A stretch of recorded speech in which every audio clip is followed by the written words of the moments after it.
अपना उत्तराखंड देख रहे हैं आप, मैं हूं आपके साथ आरजू साई। टिकट आवंटन को लेकर शाम 5 बजे उत्तराखंड बीजेपी की दिल्ली में शीर्ष नेताओं के साथ अहम मीटिंग होने जा रही है।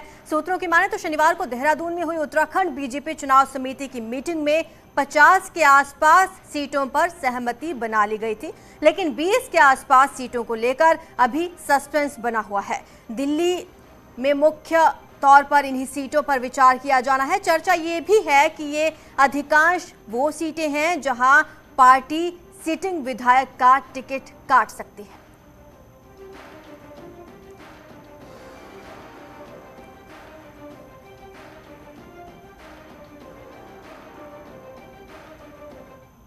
चमोली जिले में 3 सीटें हैं, तीनों पर पार्टी विधायक हैं। माना ये जा रहा है कि यहां पार्टी तीनों सीटों पर नया चेहरा ला सकती है। रुद्रप्रयाग जिले में भी दोनों सीटों पर पेच है। कोटद्वार छोड़ मंत्री हरक सिंह रावत केदारनाथ से दावेदारी कर रहे हैं, लेकिन केदारनाथ में स्थानीय दावेदार उनका पुरजोर विरोध कर रहे हैं। हरक सिंह को टिकट की सूरत में यहां पार्टी को बगावत का सामना करना पड़ सकता है। अगर बात पौड़ी जिले की करें तो यहां भी पौड़ी, कोटद्वार और लैंसडाउन सीटों पर सस्पेंस बना हुआ है। टिहरी में भी 6 में से 2 सीटों पर, जैसे कि प्रतापनगर और घनसाली सीट पर तस्वीर साफ है। तो इसी बीच बड़ी खबर आपको बता दें, कैंडिडेट्स के पैनल की लिस्ट लेकर बीजेपी नेता दिल्ली के लिए रवाना हो गए हैं। दिल्ली जाने से पहले बीजेपी अध्यक्ष मदन कौशिक ने न्यूज 18 से बातचीत की। माना यह जा रहा है कि डोईवाला से सिटिंग विधायक और पूर्व मुख्यमंत्री त्रिवेंद्र रावत ने दावेदारी तो की है, लेकिन उनका टिकट काटा जा सकता है। इस पर अंतिम दौर पर मुहर दिल्ली लगाएगी। तो बीजेपी के लिए सबसे सरदर्द बने मंत्री हरक सिंह ने भी कोटद्वार और केदारनाथ दोनों जगह से पैनल में नाम भेजा है। दावेदारी को लेकर माहौल गर्म है। बीजेपी की आज दिल्ली में महत्वपूर्ण मीटिंग होने जा रही है, जिसमें उत्तराखंड बीजेपी जो कैंडिडेट कल शॉर्टलिस्ट किए गए थे उनकी लिस्ट केंद्रीय नेतृत्व के सामने रखने वाले हैं। हमारे साथ बीजेपी के प्रदेश अध्यक्ष मदन कौशिक मौजूद हैं। सर, आज दिल्ली में आपकी महत्वपूर्ण मीटिंग है, क्या कुछ डिस्कस इस मीटिंग में होने वाला है? आज हमारी 2 महत्वपूर्ण बैठक होंगी। हम लोग पहले सभी आपस में बैठेंगे, जो पैनल कल तैयार हुआ उस पैनल पर डिस्कशन करके फिर शाम को हम लोग केंद्रीय नेतृत्व के साथ बैठकर और वो सारा पैनल उनको सौंपा जाएगा। उसके बाद फिर जो भी तारीख मिलेगी केंद्रीय पार्लियामेंट्री बोर्ड के लिए, फिर उसमें फाइनल होगा। कल हमने स्वस्थ रूप से काफ़ी चर्चा हुई है। सभी प्रदेश के वरिष्ठ लोग थे जो चुनाव समिति में थे, और सबने पूरे प्रदेश का एक पैनल तैयार किया है। पैनल के आधार पर हम लोग जो भी नीचे से राय आई या अन्य जितने भी हमारे पैरामीटर्स थे उनके आधार पर राय है, उसके आधार पर सारा हमने नाम तैयार करके अब हम दिल्ली के लिए जा रहे हैं। सर, दिल्ली वाली मीटिंग में कौन कौन मौजूद रहने वाला है, सेंटर की ओर से और स्टेट की ओर से? ठीक है, सेंटर की ओर से मुझे लगता है कि अभी पूरी जानकारी नहीं है, लेकिन शायद राष्ट्रीय अध्यक्ष जी, माननीय गृह मंत्री जी, माननीय BL संतोष जी और अन्य कुछ लोग रहने वाले हैं। इधर से जितने हमारे 5 प्रभारी वो भी रहेंगे, मुख्यमंत्री जी रहेंगे और महामंत्री संगठन, और मैं रहूँगा। सर, ये भी चर्चा है कि बीजेपी पुअर परफॉर्मेंस वाले या एंटी इनकम्बेंसी को कम करे, करीब 20 के आसपास जो अपने सिटिंग विधायक हैं उनका भी टिकट काट सकती है, नए चेहरों को ला सकती है। ये तो अभी जानकारी नहीं है कि किसका कटेगा किसका नहीं, लेकिन हमने जो पैनल तैयार किया है इस पैनल के आधार पर केंद्रीय नेतृत्व को देंगे और वहाँ क्या निर्णय होता है केंद्रीय पार्लियामेंट्री बोर्ड तय करेंगे। हरक सिंह केदारनाथ से चुनाव लड़ेंगे या डोईवाला से त्रिवेंद्र रावत लड़ेंगे नहीं लड़ेंगे, इसको लेकर कुछ स्थिति स्पष्ट कर पाएंगे? देखिए, ये चीजें तो केंद्रीय पार्लियामेंट्री बोर्ड तय करेगा कौन कहाँ से चुनाव लड़ेगा। तो मैं समझता हूँ कि अगले 1 सप्ताह से पहले क्लियर हो जाएगा। हरक सिंह जी कह रहे हैं कि मुझे केदारनाथ से चुनाव लड़ने जा रहा हूँ। क्या कह रहे हैं? केदारनाथ से चुनाव लड़ने जा रहा हूँ हरक सिंह। हो सकता है, वो बताएंगे, लेकिन कुल मिलाकर जो फाइनल है केंद्रीय पार्लियामेंट्री बोर्ड तय करेगा। पैनल में उनका नाम है। कहाँ के पैनल में सर? कोटद्वार से, केदारनाथ से, कहाँ के पैनल में नाम? कोटद्वार में भी है, स्वाभाविक तौर पर आया। केदारनाथ के लिए उन्होंने खुद कहा था, बाकी केंद्रीय पार्लियामेंट्री बोर्ड तय करेगा। आप थे बीजेपी के प्रदेश अध्यक्ष मदन कौशिक। दिल्ली में आज बीजेपी की महत्वपूर्ण मीटिंग होने जा रही है, जिसमें टिकटों को लेकर केंद्रीय नेतृत्व से विचार विमर्श किया जाएगा। लेकिन स्टेट की अगर हम जहां से बात करें तो यहां पर अभी प्रदेश अध्यक्ष ने स्पष्ट किया कि मंत्री हरक सिंह रावत ने कोटद्वार से भी पैनल में अपना नाम दिया है, तो केदारनाथ विधानसभा सीट से भी। कैमरा पर्सन भरत शर्मा के साथ सुनील नौप्रभात, न्यूज़ 18 देहरादून। तो नामों का पैनल दिल्ली पहुंचने वाला है और दिल्ली में मौजूद है हमारे संवाददाता पवन गौड़, जिनसे ज्यादा जानकारी हम हासिल करेंगे। पवन, आज मीटिंग में कौन कौन शामिल होने वाला है?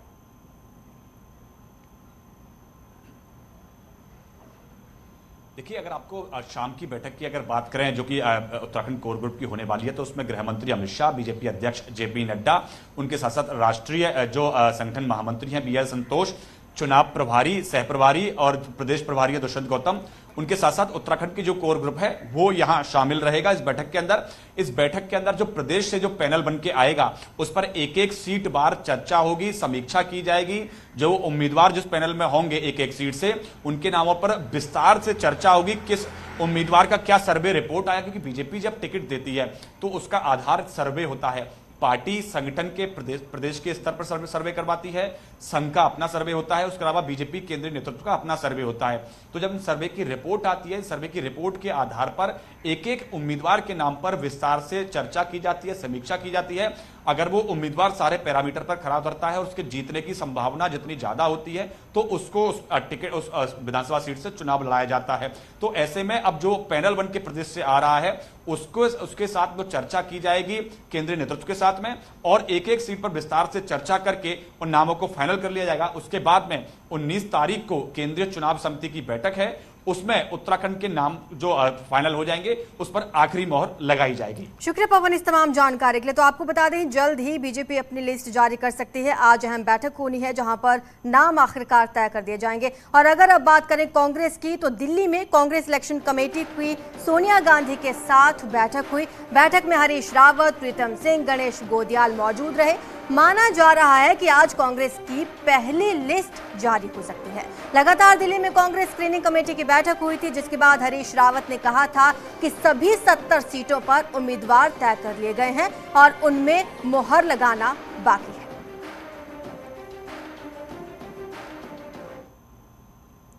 और इसी बीच देहरादून से बड़ी खबर आ रही है। सीएम के होम डिस्ट्रिक्ट से के एसएसपी हटा दिए गए हैं। एसएसपी उधम सिंह नगर दिलीप सिंह कुंवर को हटा दिया गया है। डीआईजी पीएसी बरिंदरजीत सिंह अब नए एसएसपी होंगे। 2 दिन के भीतर निर्वाचन आयोग की दूसरी बड़ी कार्रवाई हुई है। आयोग के निर्देश के बाद कल हटा दिए गए थे आबकारी कमिश्नर। कल आबकारी कमिश्नर को हटाया गया था। 2 दिन के भीतर दूसरी बड़ी कार्रवाई की गई है। एसएसपी उधम सिंह नगर को हटा दिया गया है। चुनाव आयोग ने यह बड़ी कार्रवाई की है। डीआईजी पीएसी बरिंदर सिंह को हटा दिया गया। कल हटा दिए गए थे आबकारी कमिश्नर, और आपको बता दें कि उनकी जगह लेने वाले हैं बरिंदरजीत सिंह, जो नए एसएसपी होंगे। चुनाव आयोग ने यह बड़ी कार्रवाई की है। एसएसपी उधम सिंह नगर को हटा दिया गया है। डीआईजी पीएसी बरिंदरजीत सिंह अब नए एसएसपी बना दिए गए हैं। ये कार्रवाई कल ही हो गई थी जब आबकारी कमिश्नर को हटाया गया था। तो चुनाव आयोग की 2 दिन के भीतर ये दूसरी बड़ी कार्रवाई है। एसएसपी उधम सिंह नगर को हटा दिया गया है। हमारे संवाददाता सुनील नवप्रभात हमारे साथ जुड़े हुए हैं, ज्यादा जानकारी देंगे। सुनील, चुनाव आयोग बहुत सख्त मूड में नजर आ रहा है। देखिए, बिल्कुल 8 तारीख को जब आचार संहिता लगी थी उसके बाद से चुनाव आयोग ने सख्त एक्शन लेना शुरू कर दिया था। इससे पहले भी जो ट्रांसफर हुए थे शिक्षा विभाग से लेकर अन्य डिपार्टमेंट में 7 तारीख को कांग्रेस ने इसकी कंप्लेंट की थी कि ठीक आचार संहिता के बाद ये ट्रांसफर किए गए हैं। इनका आदेश बैकडेट में किया गया है। निर्वाचन आयोग ने इनका संज्ञान लिया और तत्काल तब भी जो ट्रांसफर हुए थे उन पर रोक लगा दी गई थी। पिछले 24 घंटे के अंदर 2 बड़े एक्शन निर्वाचन आयोग ने लिए हैं। जो आबकारी सचिव थे, आबकारी आयुक्त थे, उनको भी हटा दिया गया है। उनकी जगह जो पहले आबकारी आयुक्त थे उनको रख दिया गया है, क्योंकि उनका भी ट्रांसफर 7 जनवरी को हुआ था। इसके अलावा आज एसएसपी उधम सिंह नगर को भी हटा दिया गया। ये गौरतलब है कि ये मुख्यमंत्री का अपना होम डिस्ट्रिक्ट है और कांग्रेस ने अब इसे एक अपनी बड़ी जीत बताया है। कांग्रेस का कहना है कि उसने लगातार कंप्लेंट की थी कि जो ऑफिसर्स हैं उनको सरकार अपनी सुविधा अनुसार डिप्यूट कर रही थी चुनाव के समय। तो आज चुनाव आयोग ने दूसरी बड़ी कार्रवाई की है पिछले 24 घंटों के भीतर। शुक्रिया आपका इस तमाम जानकारी के लिए।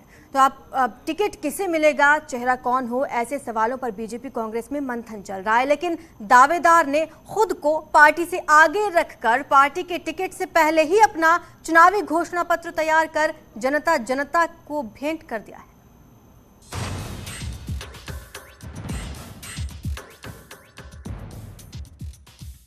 टिकट के लिए दिल्ली में मंथन के बीच नैनीताल से बीजेपी के उम्मीदवार हेम आर्य का घोषणा पत्र सामने आया है। कांग्रेस छोड़ने से ठीक पहले जारी ये घोषणा पत्र अब वायरल है। बीजेपी से पहले जारी इस घोषणा पत्र में किसानों के ऋण माफी से लेकर बेरोजगारी, स्वरोजगार, पहाड़ में नेटवर्क को ठीक करने के साथ साथ गरीबों को 2.5 लाख की आर्थिक सहायता देने का वादा किया गया है। पार्टी से पहले जारी इस पत्र पर हेम आर्य का कहना है कि बीजेपी इसे ही लागू करेगी।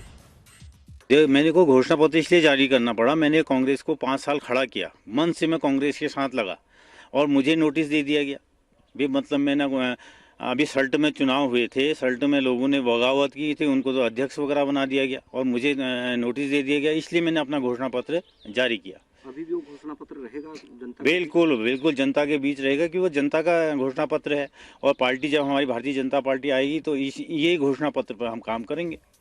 दरअसल हेम आर्य ने ये घोषणा पत्र तैयार कांग्रेस में रहते हुए किया था, लेकिन घोषणा पत्र सोशल मीडिया में जारी होने के बाद बीजेपी में शामिल हो गए। अब बीजेपी में पार्टी से आगे निकले हेम आर्य पर कांग्रेस भी चुटकी ले रही है और इसे पूरे राज्य में सर फुटअव्वल जैसी स्थिति बता रही है। और आज हम देख ही रहे हैं कि भारतीय जनता पार्टी में जिस तरीके से आपस में ही द्वंद्व देखने को मिल रहा है। अभी टिकट का कोई फाइनल नहीं हुआ है, लेकिन उसके बाद भी आपस में ही जिस तरीके से गुटबाजी देखने को मिल रही है, एक दूसरे पर लगातार हम देख रहे हैं चैनलों के माध्यम से, अखबारों के माध्यम से सार्वजनिक रूप से बयानबाजी हो रही है। तो उससे एक चीज़ तो स्पष्ट है कि भारतीय जनता पार्टी का कुनबा पूरी तरीके से बिखर चुका है। बहरहाल टिकट मिले ना मिले, लेकिन घोषणा पत्र बाजार में आ गया है। हालांकि जो सपने इसमें अब बीजेपी नेता द्वारा दिखाए जा रहे हैं, क्यों उनको सरकार में रहते पूरा नहीं किया गया, जिसको लेकर दबी जुबान से जनता ये सवाल भी उठा रही है। न्यूज़ 18 के लिए नैनीताल से वीरेंद्र बिष्ट की रिपोर्ट। प्रदेश के नंबर 2 यमुनोत्री विधानसभा में बीजेपी कांग्रेस में टिकटों को लेकर घमासान मचा हुआ है, जिसके चलते पार्टी को इस विधानसभा में प्रत्याशी उतारना बड़ी चुनौती है। ये रिपोर्ट देखिए।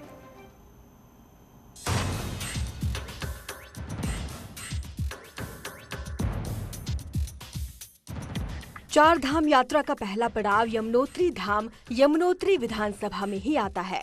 यमुनोत्री विधानसभा का एक हिस्सा यमुना घाटी और एक बड़ा हिस्सा गंगा घाटी में पड़ता है।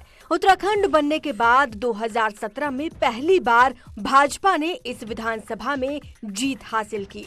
2022 में बीजेपी में दावेदारी कर पुराने दावेदारों के चलते पार्टी के सामने बगावत की स्थिति बनी हुई है।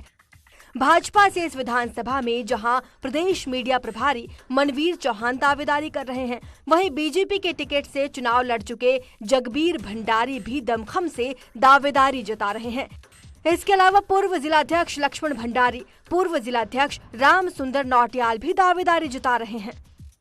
आप भी दावेदारी कर रहे हैं? निश्चित रूप से मैं भारतीय जनता पार्टी के यमुनोत्री से मैं अपना टिकट की दावेदारी करता हूं, लेकिन भारतीय जनता पार्टी की एक प्रक्रिया होती है चुनाव के लिए और केंद्रीय पार्लियामेंट्री बोर्ड टिकट तय करता है और जो केंद्रीय पार्लियामेंट्री बोर्ड का जो फैसला होता है उसी को सर्वमान्य होता है। तो मैं निश्चित रूप से मैं भारतीय जनता पार्टी का निष्ठावान कार्यकर्ता हूं और पूरी निष्ठा के साथ पिछले 5 वर्ष भी कार्य किया है। तो ऐसा कोई कारण नहीं है कि भारतीय जनता पार्टी का नेतृत्व मेरे नाम पे विचार न करे और मुझे पूरा विश्वास है कि जल्दी ही भारतीय जनता पार्टी के प्रत्याशी के रूप में मैं घोषित होऊंगा। वहीं दूसरी तरफ कुछ दिन पहले ही कांग्रेस के केंद्रीय नेतृत्व ने जिला पंचायत अध्यक्ष दीपक बिजलवाण को शामिल कराया, जिसके बाद कांग्रेस के जिलाध्यक्ष से लेकर सभी कार्यकर्ता पूर्व प्रत्याशी संजय डोभाल के समर्थन में खड़े हो गए हैं, जिससे कांग्रेस पार्टी में बगावत के हालात बन गए हैं। मैं यहाँ पर पूरी यमुनोत्री विधानसभा में कांग्रेस पार्टी के विचारों को घर घर तक पहुंचाने का काम किया है और मुझे पूरी आशा है कि यमुनोत्री का जनमानस मेरे साथ मजबूती से खड़ा रहेगा। और जो वहाँ का हमारा एकमात्र प्रत्याशी है, जिला अध्यक्ष होने के नाते 3 महीने पहले हमने केवल एक नाम भेज रखा है दोनों अध्यक्षों ने, श्री संजय डोभाल यहाँ यमुनोत्री विधानसभा से और गंगोत्री विधानसभा से श्री विजयपाल सजवान। केवल एक नाम पर विचार किया जाए, एक नाम पर विचार किया जाए। इस विधानसभा में दोनों ही पार्टियों में टिकट को लेकर घमासान छिड़ा हुआ है। दोनों ही पार्टियों के लिए टिकट देना इस समय चुनौती रहने वाला है। अब देखना होगा पार्टी किस दावेदार पर अपना विश्वास जताती है और कैसे रूठों को मनाती है। न्यूज़ 18 के लिए उत्तरकाशी से बलवीर परमार की रिपोर्ट। खटीमा विधानसभा से खुद को आम आदमी पार्टी के उम्मीदवार बताने वाले रमेश राणा अब आम आदमी पार्टी के लिए बागी साबित हो सकते हैं। कुछ दिन पहले ही आप ज्वाइन करने वाले रमेश राणा 2012 में निर्दलीय, 2017 में बीएसपी से चुनाव लड़ चुके हैं। कुछ दिन पहले आम आदमी पार्टी ज्वाइन करने वाले राणा ने निर्दलीय या बीएसपी से चुनाव लड़ने का संकेत दिया।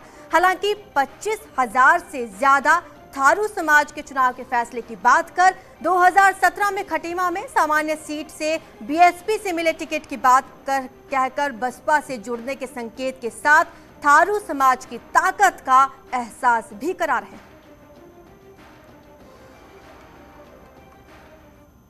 देखिए, हमें जनसंख्या के आधार पे ही मतलब बसपा ने हमें टिकट दिया था जनरल सीट पे, और पिछले बार हम बसपा से ही चुनाव लड़े थे और अच्छा खासा हमने करीब 20-22% वोट यहाँ पर दिए थे खटीमा विधानसभा में। उधर पहाड़ों में सर्दी का सितम नहीं थम रहा। सुबह शाम के तापमान में लगातार 3 से 4 डिग्री की गिरावट दर्ज की जा रही है। पिछले दिनों की अगर बात करें तो बर्फबारी से पहाड़ों से लेकर मैदानी इलाकों में ठंड का असर साफ देखा जा सकता है। मुख्य बाजारों में आवश्यक कार्य के लिए घर से निकले लोग और मजदूर काफी परेशान हैं। ठंड की वजह से बाजारों में सन्नाटा पसर रहा है। अगले कुछ दिन मौसम विभाग ने पहाड़ों में बर्फबारी और बारिश का पूर्वानुमान जताया है।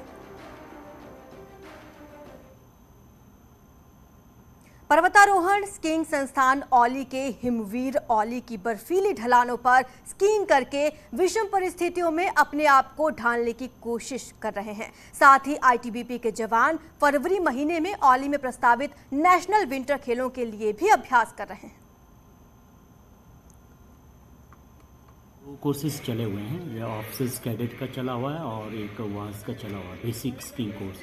और इसके अलावा जो है इस बार नेशनल होने जा रहा है फरवरी महीने में, तो उसकी तैयारी हमारी आईटीबीपी की सेंटर्स की टीम जोरों से कर रही है और उसका सुबह शाम जो है हमारा अभ्यास चला रहता है। अल्मोड़ा जिले के दर्जनों गांव आज भी संचार व्यवस्था से वंचित हैं। यहां तक कि यहां बनने वाले दर्जनों पोलिंग बूथों पर अलग अलग कंपनी के सिग्नल्स आते हैं। अल्मोड़ा की 6 विधानसभाओं में 911 पोलिंग स्टेशन हैं जहां पर संचार और बिजली व्यवस्था की जा रही है, लेकिन सल्ट के टोटाम पोलिंग स्टेशन किसी तरह की कनेक्टिविटी नहीं है, जहां पर सैटेलाइट फोन यूज करने की योजना बन रही है। हमारा ऐसा है जिसमें कनेक्टिविटी का इशू होता है, उसके लिए हम लोग सैटेलाइट फ़ोन्स की व्यवस्था करवा रहे हैं। इसके अलावा संचार जो प्लान हमारा बनेगा पोल डे मैनेजमेंट के लिए, हमने बूथ वाइज कौन सी कंपनी के नेटवर्क काम करते हैं उसकी सूची मंगवाई है। चुनाव आयोग ने प्रचार पर एक बार फिर से पाबंदी बढ़ा दी है। 22 जनवरी तक रैली, रोड शो, पदयात्रा और बाइक रैली पर रोक बरकरार है। हालांकि चुनाव आयोग ने इस बार राजनीतिक दलों को इंडोर बैठक की छूट दी है, जिसमें अधिकतम 300 लोग या फिर हॉल की क्षमता के 50% से ज्यादा लोग शामिल नहीं हो पाएंगे। बाकी अन्य पाबंदियां वैसी ही रहेंगी और हर तरह की फिजिकल रैली पर छूट रहेगी।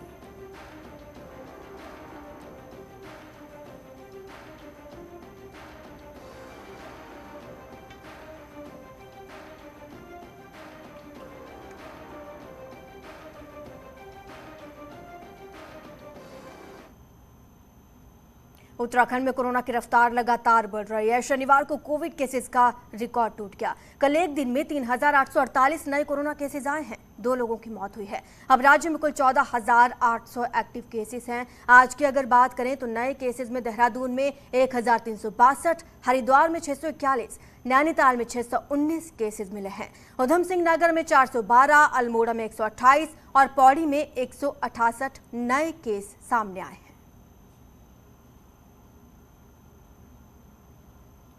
यहां रुकेंगे छोटे से ब्रेक के लिए, जल्द हाजिर होंगे।